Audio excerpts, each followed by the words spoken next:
the chairman of this session, Mr. Bhaskar Chatterjee, who is the principal advisor.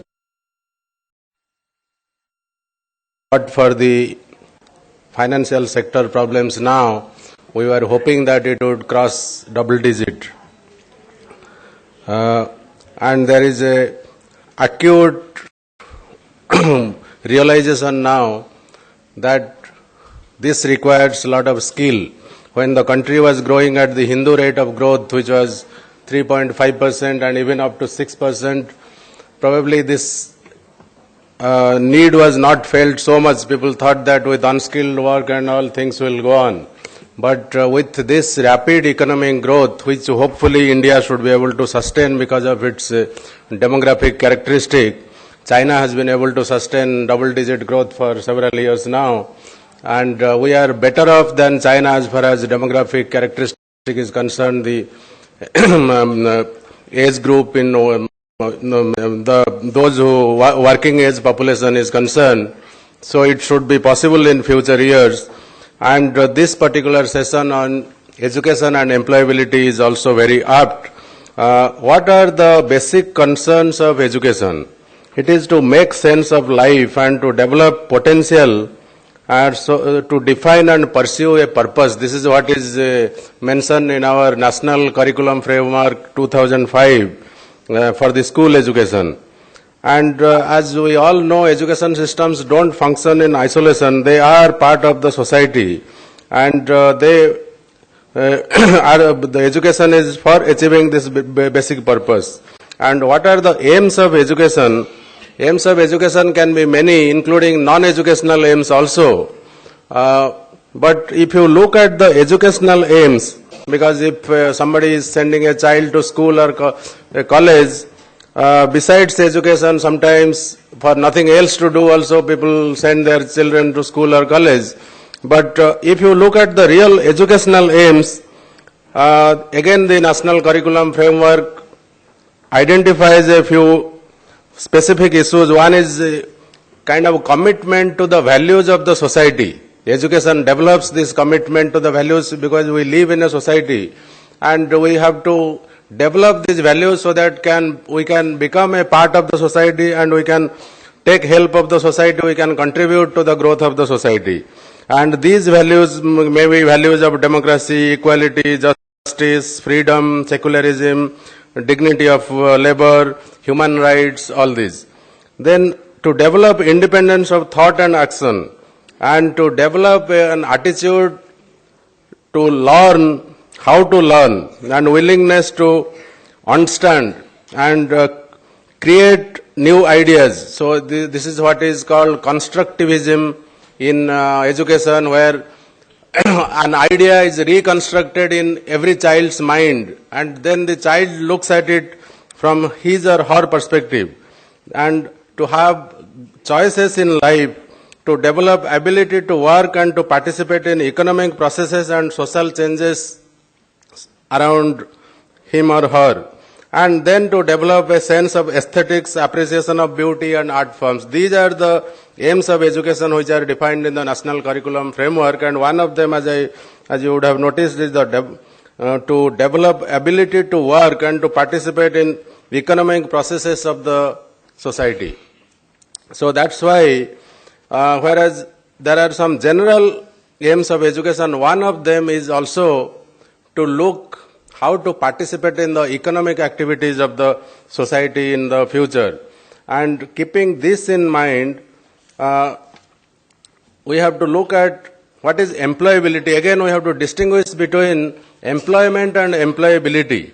Employability can be defined as increased opportunity and capability for developing productive skills and competencies that help people to find, create, retain, enrich and change jobs, and to obtain fair personal, economic and professional rewards in return. So this is what is called employability.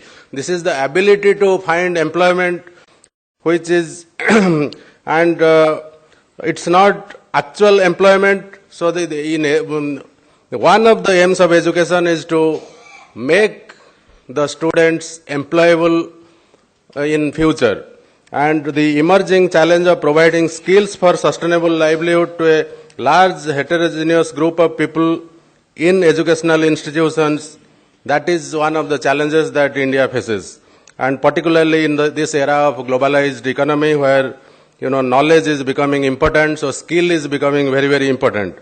And it is not only initial employability, but also the education should impart certain qualities so that one could maintain this employability through transitional phases.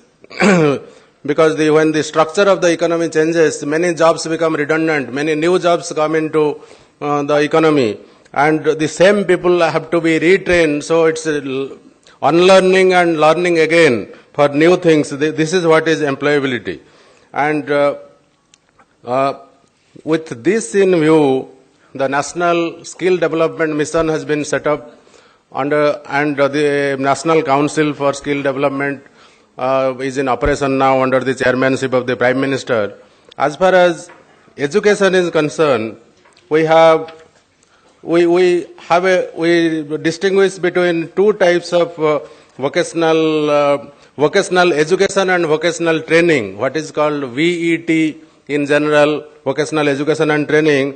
There is a slight difference that we make. Vocational education again is two types. One is higher professional and technical education, which includes engineering, technology, medicine, agriculture, all these professional degrees, management, and polytechnics also, where the diploma is given. Then there is another stream, which is the post-secondary education, which is in the higher secondary stage, that is 11th and 12th. There also we have, besides science, humanities, and commerce streams, there is a separate stream called vocational stream. And in 1986, when the National Policy on Education was formulated, it was felt that 25% of the students who are going to higher secondary education could be diverted to this vocational stream, and this vocational stream should be such that it would make students employable at the end of this 2-year period. 2 minutes more. And thereafter, they could choose whether to go for higher education or to go to the world of work. Unfortunately, this is all that we have achieved after so many years is only 5% of the children are getting diverted to vocational education, and the reasons are not far to seek. There are, out of the many reasons, one is the prevailing social status of, vocational work. Generally in our country, people look down upon physical work, so this has to change. Second is that the infrastructure in these vocational schools is not adequate. There is equipments are obsolete. Teachers are not qualified. They are not trained. They are not also retrained from time to time. Outdated curriculum, lack of a standardized testing and certification system, lack of horizontal and vertical mobility from educational stream to vocational stream and back and forth and going vertically, linkage with the world, lack of linkage with the world of work, lack of apprenticeship opportunities, and finally it has led to low employability. But in this age, when there are large number of service sector activities which are very, very important and which do not require much of investment in the school, there is a great need to reorient this curriculum now, and a very large number of people, we have about 60 lakh children joining class 11 every year, and easily at least 25% of the children can be diverted. In countries like Germany, after 10 years of schooling, 65% of the children go to vocational stream. Of course, there it is a system called dual system, where they all go as apprentices to private firms, and those private firms train them, and 50% of the time they spend in government vocational schools for theory classes, and practical is done there. In our case, we take children to the school and then we try to send them to the companies and firms for private works.